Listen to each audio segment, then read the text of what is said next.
Welcome to another Orchid Island Spotlight. This is Sarah, and I am going to show you a beautifully organized island today.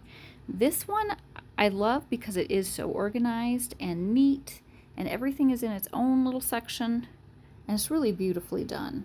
So she's got these lovely pathways that go around in perfect little squares, and then she's got arches kind of dotting in between, all perfectly symmetrical and just really pretty because it doesn't look like it's even though it's in a grid, it still has a lot of these beautiful trees and plants put in tasteful ways, so it looks really pretty.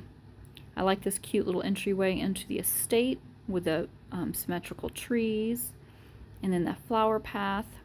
She's got her Orchid Island sign right in the corner there, and she's done a really smart thing with the this black tile here, because she's gotten these little characters that are standing on the tile, and I'm sure she's gotten these just like I have from all the different little extra events and challenges and such, but she's done it in a smart way to combine it with the walled part of that tile, so it looks like it goes together, and then they're tucked right behind the estate. Now, I'm never crazy about having tile right up against grass, but some of these decorations you are limited in how you can arrange them. She does have a pretty fence that's kind of separating the estate part from this little kind of dance alleyway here. It's kind of cute, so I like that. This is a pretty fenced in area too, with just the statue and the little pool water kind of put around it like its own little featured area. She's a little picnic area featured here, surrounded with bushes, the fountain, and then she has these really pretty floral pathways that go along with the more floral scenes here. I don't know if this was from a previous wedding set, but I've shown you other islands that make use of these columns and this kind of bench area here. Love that peacock. So pretty. Okay. Again, as usual, I don't care for having the flower paths or any paths connected that aren't to a different path where they have that gap. Again, that is an issue with the decoration itself. I don't know why they make the gap there on these flower ones. It's a little frustrating. I think technically because it's supposed to be more of a runner and not an actual path to use for the weddings, but to me, I like to be able to use it as if it was a cement path and having a flower border like she's done. It's just frustrating that they don't have the it end completely, instead have that little gap. But again, that's a decoration issue, not a decorator issue. This is really pretty how she's got this fence in with these farm items here. I love the lady watering the flowers. That is so pretty how it all goes up right to the spot and matches with the wood here, and it goes up into the stable area in a little L shape. That's really nicely done. Beautiful vineyard with the grapes and the wine tasting. I love this section right here, how she's got the water feature going and back-to-back bridges.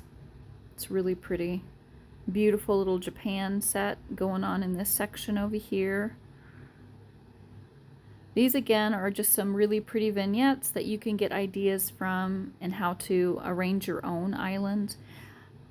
Now this is really nice, the train station here, and all of these buildings side by side with the road so you could actually walk into them. It's really nice. Oh, I love all the nature here too. And then the tracks going around where it would make sense. Beautiful area here. Love, love, love this little section. Train track goes up and around this area. You've got your school, you've got your little diner, cute little buildings scattered throughout, but it's so well organized. Like, you really just want to walk around this island and visit all these really cool places. Oh, I love that little fairy cave, and then the water going right up into it. That's a great spot for it too. It looks like it goes right up into that hill. That's awesome. Really, really clever placement there. I like the alpine set, and she's got it fenced off nicely with a stone wall and little gates with the pathways. This is a really gorgeous way of doing the alpine. I love how she's got that creek going down with the bridge right there. So pretty. The bears. She's got the little goats and the waterfall feature. Then over here she's got several of her coin buildings, and they all match with the same golden facade style. Really nice flower borders around them. Again, the pathways that go perfectly. And she's tucked in one of these with a little square design grass, but it doesn't look bad because it's tucked in with these other items, so you don't notice it as much and you don't need a whole giant square of it. That's really cleverly done. Really beautiful India set going on here up in this corner. Oh my word, I love the flowers so much and all of the water. She's made tons of use of the lily pads, which is smart because they are 50 flower count versus I think 1. So yeah, really smart. I really want these elephants so much. I'd love to put those on my willow island. She's got the cute little fisherman going on the side here, which works really well. So cute. This really pretty pavilion right off the water. That is gorgeous. And it looks like she came down from this chateau kind of area to walk down to here, and then it's right on the water. Such a clever place to put that. Love all these things from the India set, and the fence that she used and the walkways go so nicely in here. Really, really beautiful. Again, the bridge that connects these two. Now, remember where this is on your island. Usually people have pathways that connect these. She's actually made this a waterway and then a bridge that goes over it. I never would have thought of doing that. So take that little note. That's such a clever way of using that section and that connecting point between the two parts of the island, especially because you have water flowing down, so it looks like it would naturally come up like a spring-fed little lake area here. That is so smart. Then she's got more of her town elements over here. Again, perfectly organized, so well thought through, and just really pretty. Love this whole section here. I love this fence with that house and the gazebo. So pretty together. Little grotto over on the side. My only thing is I wouldn't put that tree because it has the tile base to it. I always like to hide those behind other plants just so you don't see the tile base, unless, of course, you have it with more tile. This section is so pretty up here. Love this. Ah, she's done such a good job on this island. It just is so pleasing to your eyes to be able to have that organization on the island and know exactly where the paths lead, how to get from one place to another. And each section kind of has its own special little theme and design to it, but it still all ties together because of the pathways. I'm just going through here a little bit one more time. So pretty. This is one of my favorite spots right in here. So pretty. Love all this section.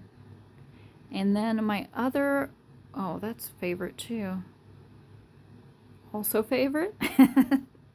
It's hard to pick one specific favorite. Okay, then my other favorite, really favorite spot is this, because I feel like that is so cleverly done to connect these two sections with water. So I hope you've been able to see through this spotlight and others just so many different ways you can make use of the decorations on the island and just combine them in unique ways that totally actually changes the look of your island. It changes the topography completely, the hills and levels and caves, and it makes such a difference depending on how you put things around. So gorgeous job. I'm very excited to see other things that she comes up with. I'm going to show you some snapshots that she's also sent of other islands that I think you'll enjoy as well. Now this is Sunflower Island, and she has got her Venice set here. And one thing I love about what she's done is the bridges. Do you see how she's combined 3 bridges together and made that fun little angle there? So that's something I think you could really take away from.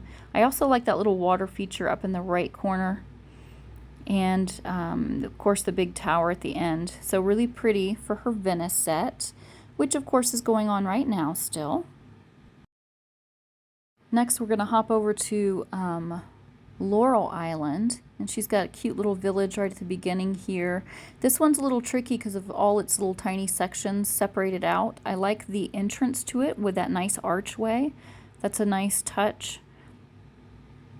And then she's got some Mexico set items at the top and just a variety of things going on here on Laurel. And finally, we're going to go to Willow because she's got her Halloween set here, and she's done a really smart thing because this is more of a swampy tropical island, but when you add the Halloween elements, that swampiness kind of just really goes well together. So she's got a lot of elements that work well. She has the water elements in there, and then just really well designed both fall and Halloween elements that go really nicely on this island.